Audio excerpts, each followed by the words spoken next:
To achieve this, the government is committed to further strengthen our anti-corruption institutional framework.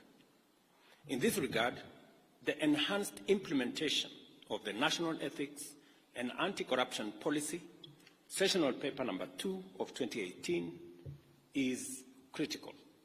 Our aim is to significantly reduce the severity of corruption and the prevalence of unethical practices by providing a comprehensive framework to promote integrity and combat corruption in a sustainable manner.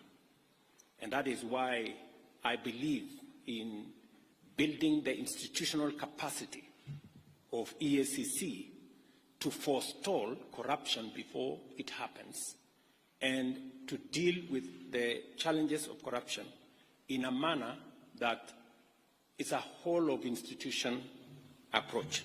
I acknowledge the notable milestones achieved by the EACC in the fight against corruption, particularly through the recovery of corruptly acquired assets and unexplained wealth.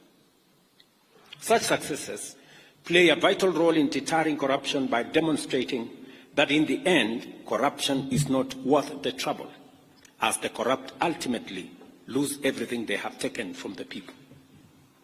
I therefore commend the EACC for recovering assets valued at approximately 28 billion over the last 5 years, including both cash, movable and immovable assets. The EACC has also effectively intervened to prevent the loss of public funds amounting to an estimated 41 billion by deploying various strategies to disrupt corrupt networks. Additionally, I am encouraged that the EACC is pursuing the forfeiture of unexplained wealth valued at Kenya shillings 59 billion through ongoing court proceedings against individuals whose assets and interests significantly exceed their non-legitimate sources of income. And I want to encourage EACC to expedite and also ask the judiciary to expedite these processes so that public resources and public assets can be recovered. As we witness the handover of public assets recovered by the EACC on behalf of various public institutions, I urge the beneficiaries to establish robust mechanisms to protect these assets and prevent further illegal acquisition. The recovered land is located in various parts of the country, including Nairobi, Kisii, Nakuru, Bungoma, Kakamega, Uasin Gishu, and Kisii counties. I would like to take this opportunity to express my profound gratitude for the ongoing development of affordable housing in Nairobi city's industrial area off Enterprise Road. This development is taking place on land recovered by the EACC, and the beneficiaries will be many Kenyans who deserve economic inclusion. This land, measuring 21 hectares, had been unlawfully taken from the Meteorological Department by private individuals. The recovery of such assets reaffirms Kenya's commitment to upholding the Constitution and fulfilling its obligation as a member of the international community under the United Nations Convention Against Corruption. Ladies and gentlemen, corruption is a serious threat to our nation. It undermines service delivery, weakens public policy, compromises the public interest, and erodes our institutions, depriving the government of capacity to secure the country and deliver development. Corruption endangers all of us, both individually and collectively. As I have previously committed, we are working on a series of amendments to present to Parliament aimed at promoting accountable leadership and integrity in governance. Among these is the proposal to the Evidence Act and the Criminal Procedure Code, along with other relevant legislative updates to statutes concerning corruption. These amendments will expedite the investigation and prosecution of corruption and economic crimes, ensuring that such cases are concluded within 6 months. I made this commitment, and the Attorney General is seized with the necessary work that will go into us engaging Parliament on the amendments to achieve this aim. Additionally, we will propose amendments to the Witness Protection Act to revamp the statutory and institutional framework for protecting and incentivizing whistleblowers. These changes will enhance witness protection and make it easier and safer for citizens to report corruption and other criminal activities. We will also be proposing amendments to the Public Finance Management Act and the Public Procurement and Disposal Act. The goal here is to overhaul the institutional and operational framework of public procurement, which is the biggest challenge that we have. In fact, it's correct to say this is where the devil actually lives, which has been identified as a key area of corruption, conflict of interest, and abuse of office in the public sector. These amendments aim to deploy digital infrastructure to create an open, transparent public procurement platform, allowing real-time, end-to-end public visibility of the entire process from advertisement to contract award.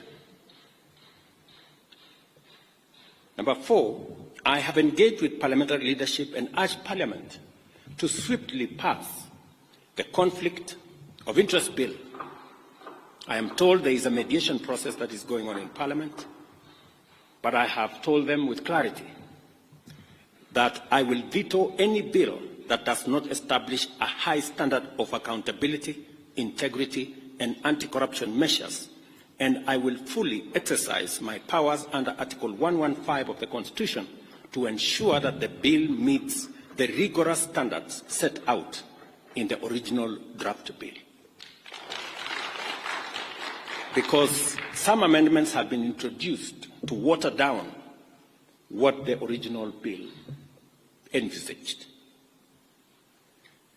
We must do everything within our power to end corruption in every organization, at every level of government, and across all regions of our republic. To this end, everyone entrusted with public authority must be held to high standards of transparency and accountability. Parliament and all stakeholders must work together to strengthen the anti-corruption legal framework, ensuring the swift resolution of corruption cases. We must also foster partnership to raise public awareness of Chapter 6 of the Constitution, integrate anti-corruption education into school curriculum, and support grassroots organizations and citizen action groups in promoting good governance at every level. I commend the EACC for its dedication in the fight against corruption, and I want to confirm to both the Chair, the Commission, and the CEO that they have my government's full support, and we commend you for what you have achieved. We know there are challenges, budgetary challenges, but the one item that I insisted that should not face the budget cuts that we were going through is the EACC, because I know the importance and relevance of what you do in safeguarding public assets and public property. On a positive side, the officers that move from EACC to join other government agencies is actually a testimony that you have some of the best, and that is why others come for them. Continue to train high-quality staff, even if you lose some of them to other government agencies, because the fight against corruption must not only be limited to EACC, it must be an exercise of the whole of government, that we manage, deal, and eliminate corruption in its forms, all forms. Let me also assure you that I have heard what the CEO has said passionately about staff at the EACC and what needs to happen. We will continue to look at the frameworks that exist, the salaries and commission is seized with all these matters, and we must continue to respect the salaries commission because they help us manage the resources that we have within the exigencies of all the requirements that come from all departments. But taking into account what the CEO has said and what EACC is doing in protecting public property, I think it is an engagement worth having with the Salaries Commission. So we will look at the opportunities available, and as we turn around our economy, and I'm very happy with the progress that we have made, we should be able to make additional resources available for EACC to continue the good job that they are doing. I also want to state categorically that the other measures that we have proposed from the Evidence Act to Witness Protection Act to Public Procurement Act, these are time-bound, and I want to ask the Office of the Attorney General to expedite these pieces of legislation so that we can strengthen our legal framework in the fight against corruption and protect public property. I am a great believer in building these institutions and allowing the institutions to execute their mandate. The chairman here will tell you, who was my pastor before he retired, that I have never called him to tell him anything about what he is supposed to do with the corrupt. Because I am a great believer that institutions should deal with their issues and manage the mandate that they have and deal with any matter, anybody, every person in the manner in which the law provides. Because at the bottom of the line is that we are a country of the rule of law. And each and every one of us must subject themselves to the rule of law. Otherwise, if we have different rules for different people, we will end up with the animal farm. And I don't think that is where we want to take our country. And so my ask also of our judiciary is to expedite the corruption cases, and indeed every other matter in court, in a manner that gives the country the opportunity to move forward, to make decisions, to recover what we can recover, and to allow the country to move forward. I know indicated to me the budgetary challenges that they have, and I think it's the case with all our other institutions. And it is a bigger statement as to what we need to do as Kenyans on how to make sure that we use the resources we have in a very prudent manner, and we also find ways and means of ensuring that we have sufficient resources and we account for them. Whatever taxes Kenyans pay, we must account for them so that we can have the opportunity to grow the pie for us to be able to meet all the expenses and all the budgetary allocations that are being requested of us from different institutions. I also wish to say that we should have a whole-of-government approach when we are discussing resources. And we must all be alive to the fact that resources are raised. And so we must all contribute to making sure that we have the requisite resources to be able to meet all the needs and the requirements of all the institutions that support our governance structure and provide the resources for the development of our country.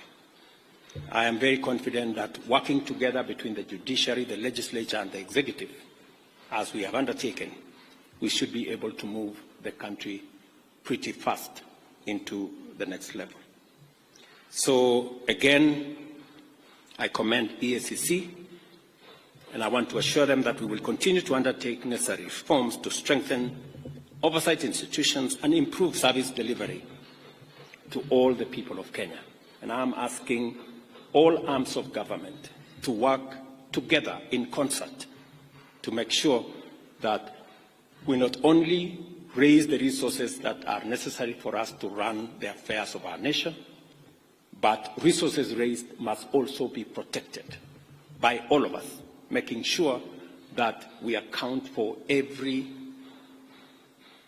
tax that is paid for by the people of Kenya, and those who corruptly acquire them are made to pay, and assets and properties and resources recovered in the manner in which EACC have done. So thank you very much. My very best wishes. And again to EACC, congratulations.